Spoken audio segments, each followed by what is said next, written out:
میرا نام زینب ہے۔ میں نے ایک خوشحال گھرانے میں آنکھ کھولی۔ ہم ایک چھوٹے سے شہر میں رہتے تھے۔ ہم ایک بھائی اور دو بہنیں تھیں۔ بھائی سب سے بڑا تھا، بہن بھائیوں میں میرا نمبر تیسرا تھا۔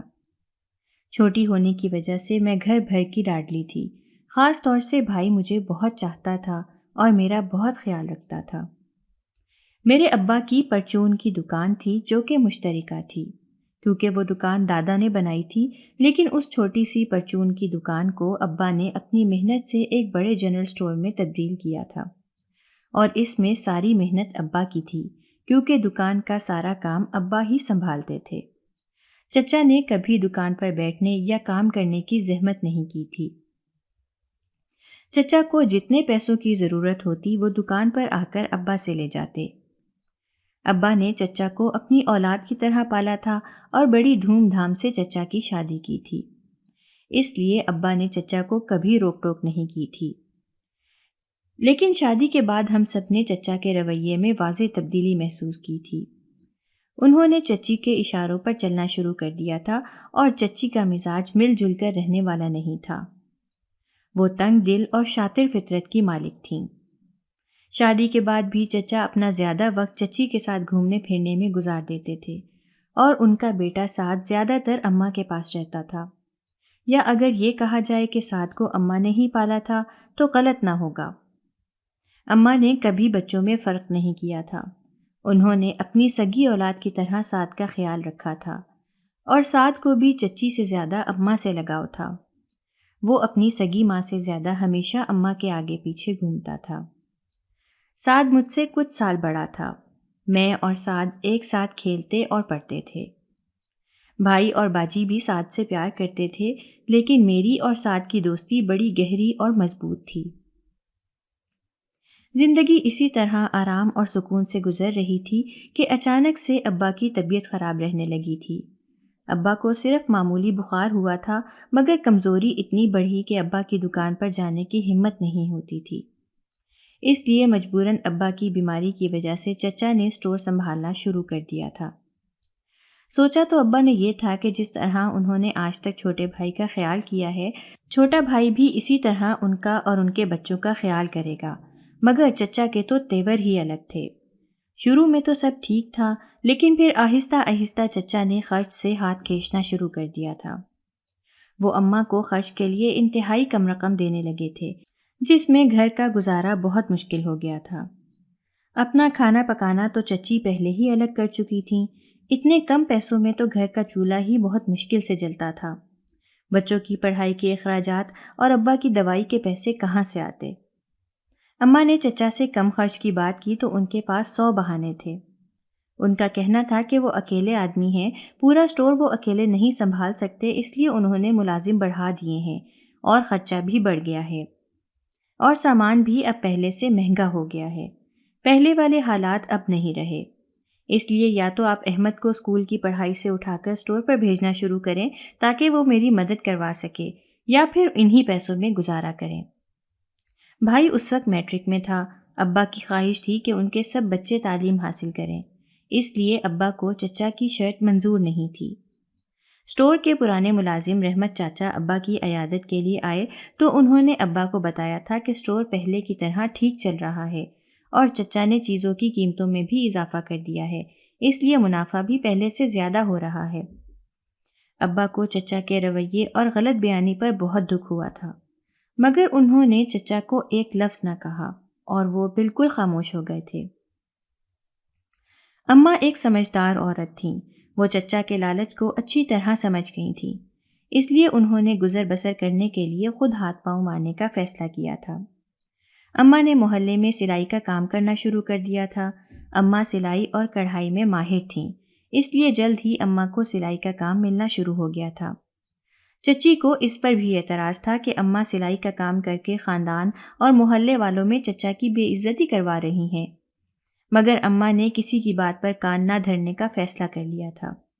دوسری طرف ابا کی صحت بھی گرتی جا رہی تھی، ان کو کھانسی کا دورہ پڑتا تو رکنے کا نام نہ لیتا تھا۔ کھانس کھانس کر ابا کا برا حال ہو جاتا تھا۔ محلے کے ڈاکٹر سے ابا کا علاج مسلسل ہو رہا تھا، لیکن ابا کی طبیعت مزید خراب ہوتی جا رہی تھی۔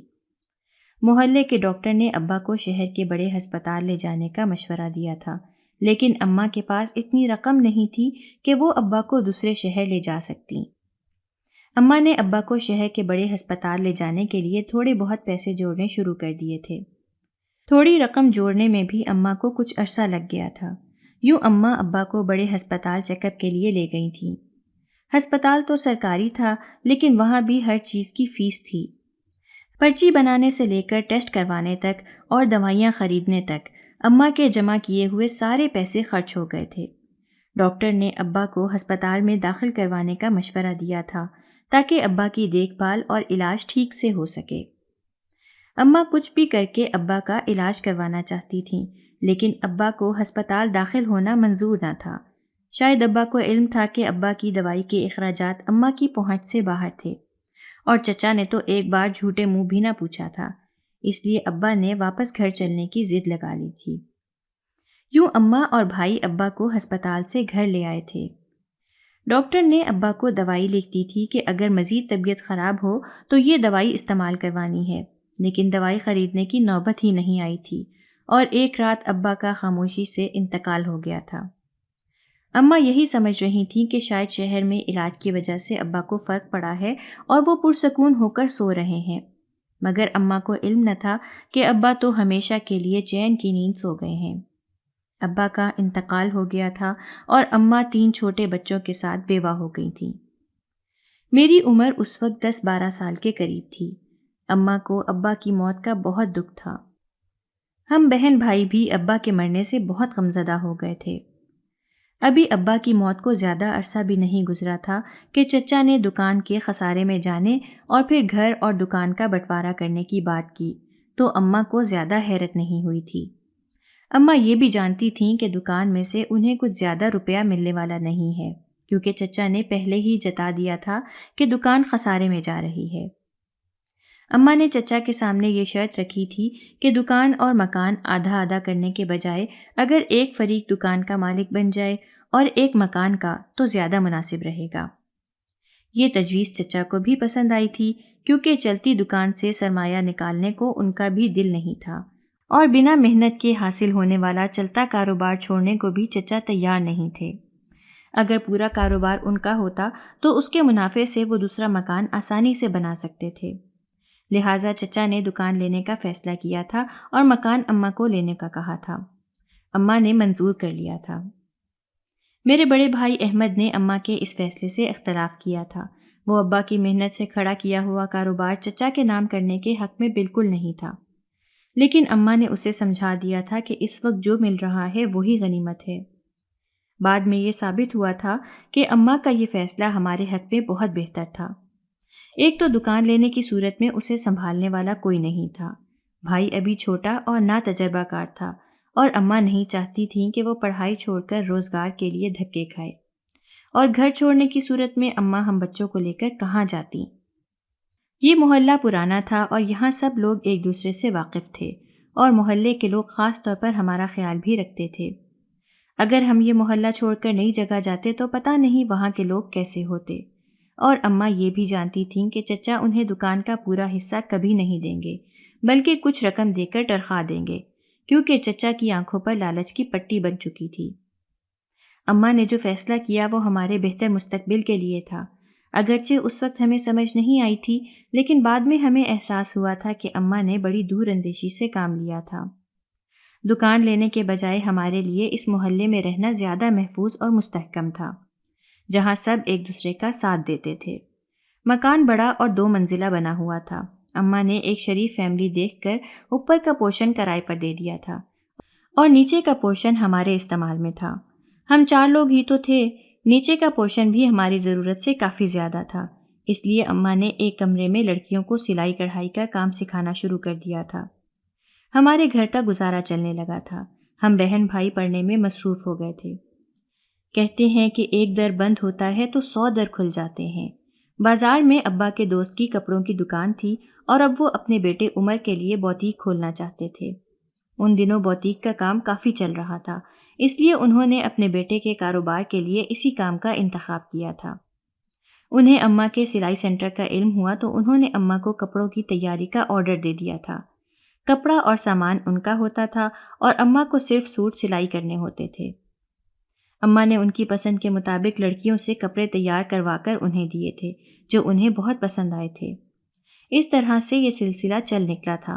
کام زیادہ ہوا تو اماں نے سلائی کے لیے مزید عورتوں کو بھی رکھ لیا تھا۔ اس طرح اماں کی وجہ سے محلے کی چند اور غریب عورتوں کا بھی روزگار لگ گیا تھا۔ ہمارے گھر کے حالات بتدریج بہتر ہونے لگے تھے اور مالی تنگی کافی حد تک ختم ہو گئی تھی، اور ہم سب کی زندگی میں استحکام اور خوشحالی آئی تھی۔ مگر یہ سب ایک دم سے حاصل نہیں ہوا تھا۔ اس کے لیے اماں نے بہت محنت اور مشکلیں برداشت کی تھیں۔ اس دوران بھائی نے اپنے کالج کی تعلیم مکمل کر لی تھی۔ چچا نے تو جانے کے بعد پلٹ کر ہماری خبر نہیں لی تھی، البتہ سعد اکثر ماں سے ملنے آ جایا کرتا تھا۔ سعد کے بعد چچا کے کوئی اور اولاد نہیں تھی۔ سعد کو اماں سے خاص لگاؤ تھا۔ اس کو اچھی طرح یاد تھا کہ اماں نے اس کو کس طرح پیار اور محبت سے پالا تھا۔ وہ چچا کی طرح مطلبی نہیں تھا، لیکن بھائی کو سعد کا گھر میں آنا بالکل پسند نہیں تھا۔ وہ ابا کی موت اور چچا کے رویے کو بھول نہیں پایا تھا۔ وہ ابھی تک چچا کے سخت خلاف تھا۔ خاندان کی کسی تقریب میں اکثر چچا اور چچی سے بھی ملاقات ہو جاتی تھی۔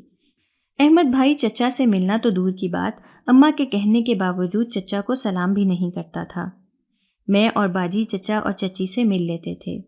مجھے چچا کو دیکھتے ابا کی یاد آ جاتی تھی۔ وہ شکل و صورت اور قد کاٹ میں بالکل ابا جیسے تھے۔ اماں نے اپنی محنت اور بچوں کی تربیت سے محلے اور رشتہ داروں میں ایک خاص عزت اور مقام حاصل کر لیا تھا۔ باجی نے BA کیا تو خاندان سے ہی باجی کے لیے بہت اچھا رشتہ آ گیا تھا۔ وحید بھائی انجینئر تھے اور بہت اچھی جگہ ملازمت کر رہے تھے۔ گھر والے بھی سلجھے ہوئے تھے، اس لیے اماں نے صلاح مشورہ کر کے باجی کا رشتہ طے کر دیا تھا، اور 1 سال کے اندر ہی باجی کی شادی ہو گئی تھی۔ باجی کی شادی میں چچا نے بھی غیروں کی طرح شرکت کی تھی، البتہ سعد نے باجی کی شادی میں خوب رونق لگائی تھی۔ وہ بھائی کے تلخ رویے کے باوجود روزانہ ہمارے گھر آتا تھا اور اپنے چٹکلوں سے اماں، مجھے اور باجی کو ہنسا ہنسا کر ہمارے پیٹ میں درد کر دیتا تھا۔ اس دوران مجھے کچھ اور ہی احساس ہوا تھا۔ کئی دفعہ مجھے ایسا لگتا تھا کہ سعد کی آنکھوں میں میرے لیے کچھ خاص ہے، اور وہ آنکھوں ہی آنکھوں میں مجھے کوئی پیغام دینا چاہتا ہے، مگر میں نے اس طرف زیادہ توجہ نہیں دی تھی۔ باجی کی شادی کا ہنگامہ ختم ہوا تو میں نے اپنی پڑھائی پر توجہ دینا شروع کر دی تھی۔ باجی اپنے گھر میں خوش تھی، میں بھی FA کر چکی تھی اور اب گریجویشن کے لیے کالج میں داخلہ لے لیا تھا۔ بھائی کی بھی اچھی جگہ نوکری پکی ہو گئی تھی۔ اماں چاہتی تھیں کہ بھائی کی شادی کر دیں۔ وہ سب سے بڑا تھا، لیکن نہ جانے کیا وجہ تھی کہ بھائی شادی نہیں کرنا چاہتا تھا۔ وہ پہلے اپنی ذمہ داریاں پوری کرنا چاہتا تھا۔ مجھے لگتا تھا کہ بھائی نے بچپن میں جو تلخ حالات دیکھے تھے، اس کی وجہ سے وہ شادی سے دور بھاگتا تھا کہ کہیں چچا کی طرح وہ بھی شادی کے بعد بدل نہ جائے۔ کچھ دنوں بعد محلے میں شادی تھی۔ اسی شادی میں ایک خاتون نے اپنے بیٹے کے لیے مجھے پسند کر لیا تھا، اور کچھ دنوں کے بعد وہ رشتہ لے کر ہمارے گھر بھی آ گئی تھیں۔ لڑکے کا نام خالد تھا اور وہ دوسرے شہر میں ملازمت کرتا تھا۔ امی بالکل انجان لوگوں میں میرا رشتہ کرنے کے حق میں نہیں تھیں، کیونکہ ہم ان کو بالکل نہیں جانتے تھے کہ وہ کیسے لوگ ہیں اور لڑکا کیسا ہے۔ اس لیے امی کا ارادہ تھا کہ اس رشتے کو انکار کر دیں گی۔ سعد گھر آیا تو امی نے سرسری طور پر میرے رشتے کا اس سے ذکر کیا تھا۔ یہ بات سن کر وہ چونک گیا تھا۔ میں نے اس کے چہرے پر پریشانی واضح طور پر محسوس کی تھی۔ میں کالج سے باہر نکلی تو سعد کو گیٹ پر کھڑے دیکھ کر حیران رہ گئی تھی۔ وہ مجھ سے ملنے آیا تھا۔ سعد نے بتایا کہ وہ مجھے پسند کرتا ہے تو میں حیران رہ گئی تھی، یعنی میرا شک غلط نہیں تھا۔ سعد کی بات سن کر میرے دل میں ایک عجیب سی کیفیت پیدا ہوئی تھی، جسے میں کوئی نام نہ دے سکی۔ میں نے کبھی سوچا بھی نہیں تھا کہ سعد کے دل میں میرے لیے اس قسم کے جذبات پیدا ہوں گے۔ اس کے چہرے پر جھجک اور سچائی صاف دکھائی دے رہی تھی۔ اس نے بتایا کہ وہ ڈرتا تھا کہ کہیں اس کے اظہار سے میں ناراض نہ ہو جاؤں۔ اسی خوف کی وجہ سے وہ کبھی مجھ سے اپنے دل کی بات نہیں کہہ پایا تھا، مگر آج سعد نے اعتراف کر لیا تھا کہ میں اس کے لیے کتنی خاص ہوں۔ اس کے چہرے پر میری محبت کی جھلک واضح تھی۔ میرے ذہن میں مختلف خیالات گردش کرنے لگے تھے۔ سعد اور اس کے خاندان کو ہمارے گھر میں ناپسندیدہ سمجھا جاتا تھا۔ خاص طور سے بھائی تو چچا کا نام بھی سننا پسند نہیں کرتا تھا، اس لیے اس بارے میں سوچنے اور سمجھنے کے لیے مجھے وقت چاہیے تھا۔ سعد نے کہا تھا کہ میں جتنا چاہوں وقت لے سکتی ہوں، لیکن میرا جواب ہاں میں ہونا چاہیے۔ سعد کی اس دھمکی پر مجھے ہنسی آ گئی تھی۔ اس دن کے بعد میں نے سعد کو ایک نئی نظر سے دیکھنا شروع کیا تھا۔ سعد کے اعتراف کے بعد میرے دل میں عجیب سی خوشی پیدا ہو گئی تھی۔ میں حیرانی اور الجھن میں تھی۔ کچھ دن تک میں سعد کے بارے میں سوچتی رہی، سعد کی محبت اور خلوص کو سمجھنے کی کوشش کرتی رہی۔ مجھے احساس ہوا تھا کہ سعد کی موجودگی مجھے ہمیشہ خوشی دیتی تھی۔ اس کی باتیں اور خیال رکھنا میرے لیے اہم تھے۔ آہستہ آہستہ میرے دل میں بھی اس کے لیے محبت پیدا ہونے لگی تھی، اور ہر گزرتے دن کے ساتھ میں اس کے خلوص اور محبت کو مزید محسوس کرنے لگی تھی، اور یہی میری زندگی میں ایک نئے موڑ کا آغاز ہوا تھا۔ میں نے فیصلہ کیا تھا کہ سعد سے مل کر اپنے دل کی بات کروں گی۔ میں خوب اچھی طرح تیار ہوئی تھی اور سعد سے ملنے گئی۔ سعد کے چہرے پر اپنے لیے محبت کی جھلک دیکھ کر مجھے اپنی بات کہنے میں کوئی جھجک محسوس نہیں ہوئی تھی۔ میں نے اسے بتا دیا تھا کہ شاید میں بھی اسے چاہنے لگی ہوں۔ اس وقت ہم دونوں خوش تھے اور آگے کے بارے میں کچھ سوچنا نہیں چاہتے تھے۔ میں نے سعد کو چچا چچی سے رشتے کی بات کرنے کا کہا تھا۔ سعد چچا کا اکلوتا بیٹا تھا۔ اس نے گھر میں میرے رشتے کی بات کی تو چچا کو کوئی اعتراض نہیں تھا، لیکن چچی خوش نہیں تھیں۔ وہ کسی امیر اور بڑے خاندان میں سعد کی شادی کرنا چاہتی تھیں، لیکن سعد نے چچی کو کسی طرح منا کر رشتے کے لیے بھیج دیا تھا۔ چچا اور چچی میرا رشتہ لے کر آئے تو میرے دل میں امید پیدا ہوئی تھی کہ شاید بات بن جائے گی، لیکن جب بھائی کو اس بارے میں پتہ چلا تو وہ بہت ناراض ہوا، اور اس نے غصے میں کہا کہ وہ چچا کا نام بھی سننا پسند نہیں کرتا اور سعد کے ساتھ میرا رشتہ ناممکن ہے۔ بھائی نے چچا کے پرانے رویے کی وجہ سے سعد کے رشتے کو فوراً مسترد کر دیا تھا۔ چچی نے بھی اس موقع پر بھائی کو کھری کھری سنا دی تھی کہ وہ صرف سعد کے مجبور کرنے پر رشتہ لے کر آئی ہیں، ورنہ ان کا خود بھی یہ رشتہ کرنے کا کوئی ارادہ نہیں تھا۔ انہوں نے میری اور سعد کی محبت کا راز فاش کر دیا تھا اور پاؤں پٹکتے ہوئے ہمارے گھر سے چلی گئی تھیں۔ بھائی کے ہنگامے اور انکار نے مجھے بہت دکھی کر دیا تھا۔ میرے دل کی کیفیت بیان سے باہر تھی۔ ایک طرف سعد کی محبت تھی، دوسری طرف بھائی کی مخالفت۔ میری امیدیں ٹوٹ گئیں اور میں بہت اداس ہو گئی تھی۔ میں نے کبھی سوچا بھی نہیں تھا کہ حالات اس قدر مشکل ہو جائیں گے۔ میں دل میں درد اور آنکھوں میں آنسو لیے اپنے آپ کو سنبھالنے کی کوشش کر رہی تھی، مگر یہ جانتے ہوئے کہ میرے خواب بکھر چکے ہیں، میرا دل بہت بھاری ہو گیا تھا۔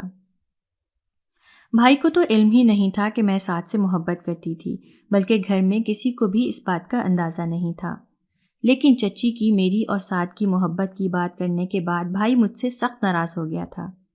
اس نے مجھے کافی برا بھلا کہا تھا کہ میں اپنے باپ کے قاتل کے بیٹے کے ساتھ شادی کی خواہش کیسے کر سکتی تھی، اور میں نے سعد کے ساتھ چکر چلا کر ان کے اعتماد کو ٹھیس پہنچائی تھی۔ میں نے بھائی کو بتانے کی کوشش کی تھی کہ صرف چند دن پہلے ہی میری سعد سے بات ہوئی تھی، لیکن بھائی نے یقین نہیں کیا تھا۔ وہ بدستور مجھ سے ناراض تھا۔ چچا کو رشتے سے انکار کے بعد بھائی نے میری شادی کا شور مچا دیا تھا، اور اس نے اماں کو زور دے کر خالد کی ماں کو ہاں کہلوا دی تھی، اور جلدی ہی میری شادی بھی طے کر دی تھی۔ میرے لیے یہ سب بہت مشکل تھا۔ میں ابھی تک سعد کے بارے میں سوچ رہی تھی اور اس کے ساتھ زندگی گزارنے کا خواب دیکھ رہی تھی۔ مجھے لگتا تھا کہ کوئی معجزہ ہوگا اور سب ٹھیک ہو جائے گا، لیکن اب مجھے یہ حقیقت قبول کرنی پڑی تھی کہ میرے بھائی نے میرا رشتہ کہیں اور طے کر دیا ہے۔ سعد کو جب اس بات کا پتہ چلا تو وہ بھی بہت دکھی ہوا۔ اس کی آنکھوں میں اداسی اور دل میں مایوسی تھی۔ اس نے تو اپنی محبت کا اظہار کیا تھا اور کبھی کوئی غلط حرکت نہیں کی تھی، لیکن بھائی کی دشمنی اور سختی نے ہمیں ہمیشہ ہمیشہ کے لیے الگ کر دیا تھا۔ میرے دل میں دکھ اور افسوس تھا۔ ایک طرف سعد کی محبت تھی، دوسری طرف بھائی کا فیصلہ۔ میں خود کو بہت بے بس محسوس کر رہی تھی۔ میرے اور سعد دونوں کے خواب چکنا چور ہو گئے تھے، اور ہم دونوں نے اداسی اور دل کی تکلیف کے ساتھ اس حقیقت کو قبول کر لیا تھا۔ جان چھڑکنے والے بھائی کے بے رخی اور ناراضگی مجھے الگ تکلیف دے رہی تھی۔ گھر والوں کے فیصلے کے مطابق میری شادی جلدی ہی طے ہو گئی تھی، اور میں نے اپنے خوابوں اور جذبات کو دبا کر نئی زندگی کا آغاز کیا۔ میں شادی کے بعد اپنے شوہر کے ساتھ دوسرے شہر چلی آئی تھی، جہاں اس کی ملازمت تھی۔